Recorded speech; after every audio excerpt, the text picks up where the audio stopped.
नमस्कार साथियों। आज के वीडियो में हम बात करने वाले हैं उस विषय पर जो कि सबसे ज़्यादा चर्चा होती है। विषय है कि मोह बंधन क्या है और मोह से मुक्ति हम कैसे पा सकते हैं। तो आज इसी विषय में बात करेंगे कि हमारी अज्ञानता ही हमारे मोह बंधन का कारण होती है। अज्ञानता ये है कि हमारा ये सारा जीवन ही सपनों में जिया जा रहा है और हम इस जीवन को सच समझ बैठे हैं।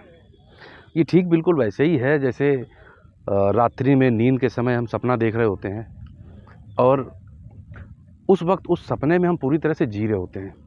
हमें पता ही नहीं होता कि हम सो रहे हैं। यदि सुबह हमारा जागना ना हो सके तो हमें कभी भी पता नहीं चलेगा कि वो सपना था। बस सुबह जब हमारी नींद खुलती है तब हमें पता चलता है कि सपना है। ऐसे ही हम संसार में भी जीते आ रहे हैं सपनों में। यहाँ पे हमें कितना कुछ, जितना भी हमें मिलता जाता है वो सब हमारे मोह बंधन में बनता जाता है। यहाँ पर हमें घर, परिवार, बीवी, बच्चे, नाम, धर्म, समाज, धन, पद, प्रतिष्ठा, गाड़ी, बंगला, जो कुछ भी हमें यहाँ पे मिलता है हम उसे समझ लेते हैं कि मेरा है। और ये मेरा का भाव जैसे ही आता है यहीं से हमारा मोह का बंधन बन जाता है और फिर हम इसे छोड़ना नहीं चाहते। हम सारा जीवन ही मोह में बिता देते हैं, सपनों में जीते रहते हैं।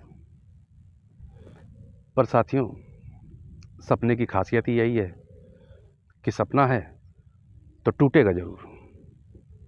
इसलिए जब भी कभी कोई हमारा सगा संबंधी या जिसे हम पसंद करते हैं वो हमारी लाइफ से दूर जाता है, हमारा साथ छोड़ता है, तो हमें बहुत दुख होता है।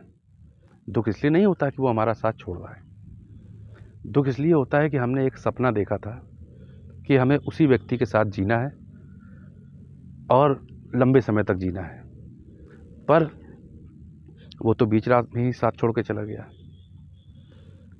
इसी तरह जीवन में न जाने कितनी ही बार हमें कितना कुछ मिलता रहता है, छिनता रहता है। हम बार बार जीवन में खुश होते हैं, बार बार दुखी होते हैं, लेकिन सपना चलता रहता है। हम ऐसे ही जीते रहते हैं, हमें मोह की कुछ भी खबर नहीं होती। दोस्तों, जिस तरह से मोह हमारे जीवन में पैदा होता है इसी तरह से वैराग्य भी हमारे जीवन में उत्पन्न होता है। वैराग्य मतलब मोह का अंत। पर वैराग्य जैसी घटना ऐसे ही नहीं घटती, या घट भी जाए तो बिना गुरु मिले व्यक्ति इस घटना को समझ नहीं पाता। अधिकतर मामलों में वैराग्य हमें तब घटित होता है जब अचानक हमारे प्रियजन की मृत्यु हो जाती है, जिस पर हम चाह कर भी विश्वास नहीं कर पाते। हालांकि हम मौत को जानते हैं, रोज़ देखते हैं, रोज़ सुनते हैं, पर आज जब हमारे किसी प्रियजन के अचानक से मृत्यु होती है और हमारा मृत्यु से सामना होता है तो ये घटना हमें भीतर से झकझोर के रख देती है, अंदर तक हिला देती है। एक तरह से जो हमारा सपना चल रहा होता है उसे तोड़ देती है। हमारा मृत प्रियजन हमें साफ साफ बता देता है कि सपने ही उसके ही नहीं टूटे हैं, हमारे भी टूटे हैं। जब हम अपने मृत प्रियजन को देखते हैं कि अभी इसने गाड़ी ली थी, अभी इसने नया नया करियर शुरू किया था, अभी कुछ ही दिनों में शादी होने वाली थी, कितना कुछ इसने कमा लिया था,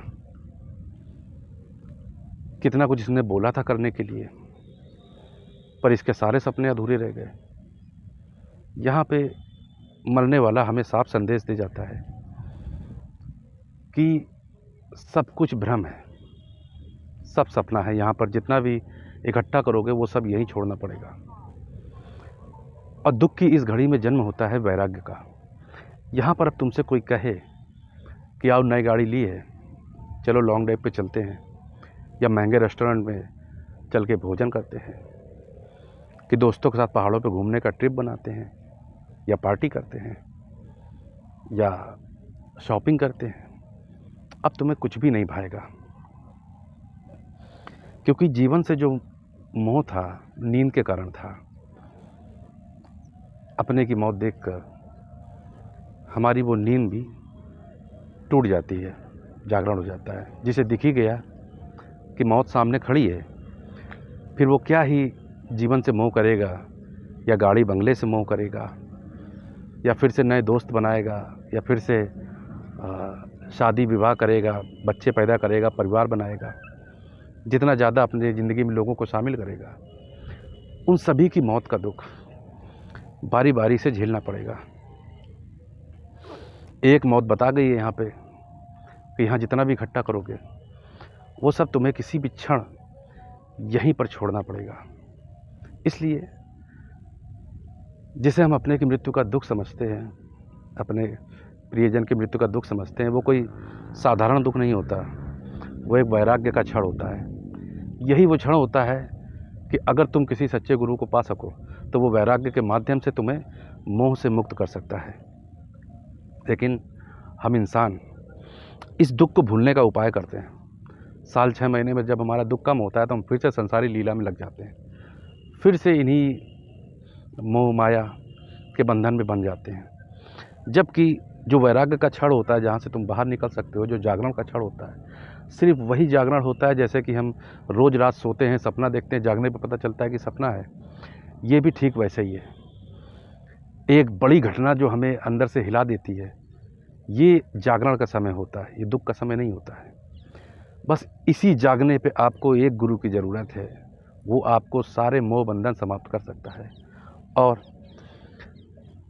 एक बार मोह से आप मुक्त हो जाते हैं तो फिर आपका जीवन उतना ही ज़्यादा खूबसूरत हो जाता है। आपको रिश्तों की और अच्छी समझ आ जाती है। उसके बाद जीवन मुश्किल नहीं, बड़े आनंद में कटता है।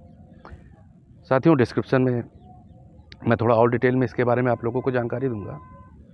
इस वीडियो को मैं यहीं समाप्त करता हूँ। बहुत बहुत धन्यवाद।